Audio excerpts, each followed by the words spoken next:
Get ready to master the art of drawing realistic eyes in charcoal. Have you ever marveled how a pair of eyes can actually bring a portrait to life? For me personally, it's always a feature I start with and finish first when I'm doing a portrait. In this tutorial, we're going to explore the art of drawing beautiful and realistic eyes and how doing them properly can elevate your work and bring it up to an entirely new level. Now, charcoal drawing is a unique technique that offers a rich and expressive way of capturing the details of the human eye. The versatility of this medium allows you to make a wide range of marks, with the soft texture of charcoal allowing you to do smooth blending and shading. And then with the harder pencils, you can get in there and do incredibly intricate details. As a beginner, you may encounter some challenges when trying to draw realistic eyes. For instance, getting the shape and the proportions correct, and also the blending and the shading can be a bit tricky.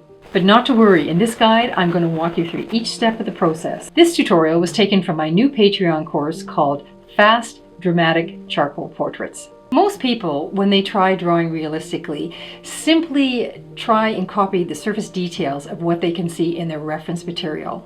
But what they don't realize is that successful drawings are usually built in a series of layers. And these layers create a foundation in which all the finishing details can be developed on later on. So before we get into drawing the details of our eye, let's quickly take a look at all the foundational steps it takes to create that base, which will then allow us to develop a much more realistic looking eye as a finished drawing. First, we start by creating a simple graphical drawing called a construct, where we accurately establish all of our correct proportions and shapes. From there, we start to lay in a base value with a flat, even tone. And we also establish the full range of values in our image. In particular, we really want to establish where our darkest darks are. We do that so as we develop the drawing, it's much easier to establish where our different values are within the totality of the drawing. Then we prepare and soften our edges for blending our transitions later on. And finally, we establish the larger form of our head by using a technique called big form modeling. All of these steps have laid a solid foundation for our drawing, and now we're ready to get into the real detailed work. We basically finished what we call all the foundational stages of the drawing.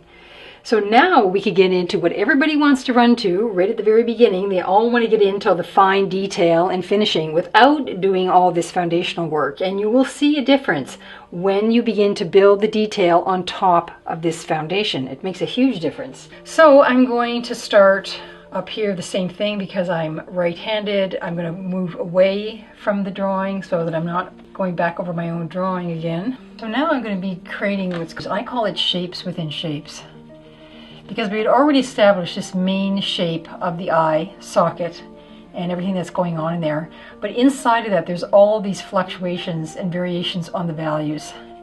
And they themselves, each little section, it's a different value tone, is its own little shape. And so that's what we're looking for. We're looking for the shapes inside of the main shape here. So as I'm laying this down, I'm looking at the edge quality, I'm looking at the value, and I'm making sure that I don't interfere with my original shape, but I'm also looking at the shape of that value tone within this larger shape. Like as in there was this shape here right on the peak of the eyebrow that's darker. Now I'm starting with my 2B pencil, but eventually I'll go back in with darker pencils for sure. I'll just work my values up gradually. So I've established the dark line there, and then I take little circles and I'm moving out. So it creates this sense of form, basically the depth, and then it comes up and around the eyebrow. And I'm going to get into what's called a lost edge in here. This whole corner of the eye and that eyelid, I'm going to pretty much obliterate it. Actually, a nice thing. We don't want everything all crisp and defined. We want some mystery in there. And I have what's called a little terminator line along here. And these happen right on the edge of forms. And it has to do with the way the light bends around a form. Quite often, like there's light coming here, but then there's some light coming off the cheekbone as well. And what it ends up creating is this ridge that's the darkest area. There's light there, and then the dark part is the ridge. These are very important to look for, terminator lines.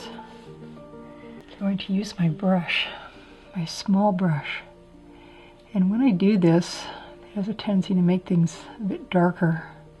There we go. It's too hard to do with the pencil, so some subtle gradients work better with the brush. And so I don't have to put the white of the eye in there. The white of the eye will emerge just by virtue of the fact that everything I'm doing around it becomes darker. That's a good place for my brush along here. Now I'm going to take my white pencil and I'm going to put a highlight in here. And a little highlight on the bottom lid. Charcoal. This is my soft charcoal, which is probably one of the darkest. And I'm going to work the pupil of the eye in here. Very dark. And it's funny, this is all degrees of black, okay? This is like black on black, but one is a very, very, very black, and the other. And by putting that darker black in there, what ends up happening is that kind of the luminosity or the luminous part of the iris just begins to show through. Enough to give it this dewy, realistic look. I'm looking for the blacks in there. Like, how black does it get? I'm going to use back to my 2B. So if I want very, very subtle finishing, I use the harder pencil. And then I go in with my little small brush. I'm looking at this terminator line here. It comes a little darker along there. And I'm going to use my dark charcoal in here because I want this socket here in the eye, the corner of the eye, to be extremely dark, and I want to lose the edge of the eyelid. I want there to be a kind of a mysterious lack of detail there. And I'm going to do the same thing over here. So I'm using my very dark charcoal to begin to build this dark up here. But always the same idea. And one of the things that you'll see is that when you begin to really get into really working your values and pushing them, making them very dark in spots, it really makes a difference in the image. And when I did that, you know, I'd be struggling away, thinking, what's wrong with this picture? It doesn't quite work. What's wrong with it? And that's what it was. It was my values. Over time, you begin to really get that as a concept. Okay, so now that they're both, this one is finished pretty much. I just want to point out the difference between the two, now that you can see them.